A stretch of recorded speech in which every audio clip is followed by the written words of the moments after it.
నమస్తే, welcome to iNews మీ సోనియా. అంత చిన్న వయసులో అంత బాగా ఎలా ఆడగలుగుతున్నాడు? ఒత్తిడిని ఎలా జయించగలుగుతున్నాడు? బంతి వేగాన్ని, దిశను రెప్పపాటులో గ్రహించి ఎలా తిప్పికొట్టగలుగుతున్నాడు?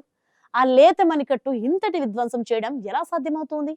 ఈ డౌట్లన్నీ మనకున్నాయి. మనకు మాత్రమే కాదు, భారతదేశంలోని ప్రసిద్ధ ఇండియన్ ఇన్స్టిట్యూట్ ఆఫ్ మేనేజ్మెంట్ వారికి ఈ అనుమానం వచ్చింది. సో ఈ అద్భుతం వెనుక ఉన్న అసలు మిస్టరీని ఛేదించాలని ఐఐఎం ఇండోర్ శాఖ డిసైడ్ అయింది. వైభవ్ పుట్టినప్పటి నుంచి ఇప్పటి వరకు ఒక వండర్ కిడ్ మారిన ప్రస్థానంపై సమగ్ర పరిశోధన చేయనుంది. తన అద్భుత ఆట తీరుతో ఇప్పటిదాకా క్రికెట్ చరిత్ర పుస్తకాల్లో పేరు నమోదు చేసుకున్న వైభవ్ ఇప్పుడు ఏకంగా ఐఐఎం విద్యార్థులకే ఓ పాఠ్యాంశంగా మారబోతున్నాడు.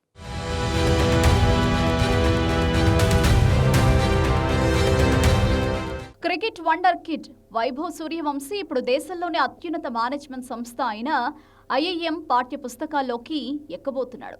Indian institute of management Indore branch Vaibhav సూర్యవంశీపై ఒక ప్రత్యేక అధ్యయనాన్ని నిర్వహించనుంది. ఈ మైండ్ సెట్ మేనేజ్మెంట్ స్కాన్ పేరుతో వైభవ్ మోడల్ను విశ్లేషించబోతున్నారు. అసలు ఇంత చిన్న వయసులోనే అంతటి ఘన విజయాన్ని ఎలా సాధించాడు? కార్పొరేట్ ప్రపంచానికి 15 ఏళ్ల కుర్రాడు నేర్పబోయే మేనేజ్మెంట్ సూత్రాలు ఏంటి అనే అంశాలపై పరిశోధన జరగనుంది.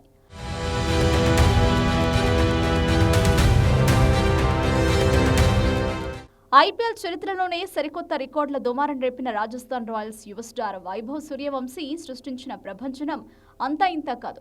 కేవలం 15 ఏళ్ల వయసు, 5 అడుగుల 7 అంగుళాల ఎత్తు, 55 కిలోల బరువుండే ఈ కుర్రాడు తన అద్భుతమైన బ్యాట్ వేగం, పర్ఫెక్ట్ టైమింగ్తో బంతులను స్టేడియం అవతలకి విసిరికొట్టాడు.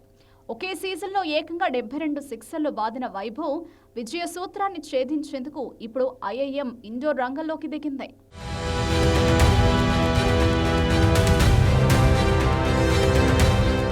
స్పోర్ట్స్ సైకాలజీ, మేనేజ్మెంట్ రంగాల నిపుణులు కలిసి దేశంలోనే మొట్టమొదటిసారిగా ఇలాంటి ఒక బహుళ విషయ అధ్యయనాన్ని నిర్వహిస్తున్నారు. దీనిపై ఐఐఎం డైరెక్టర్ హిమాంశు రాయ్ మాట్లాడుతూ, ఈ అధ్యయనం కేవలం వైభవ్ సాధించిన విజయాలను మాత్రమే కాకుండా ఇంత చిన్న వయసులోనే రాణించడానికి దోహదపడిన సామాజిక, మానసిక, కుటుంబ, సంస్థాగత కారకాలను కూడా లోతుగా పరిశీలిస్తుందని తెలిపారు.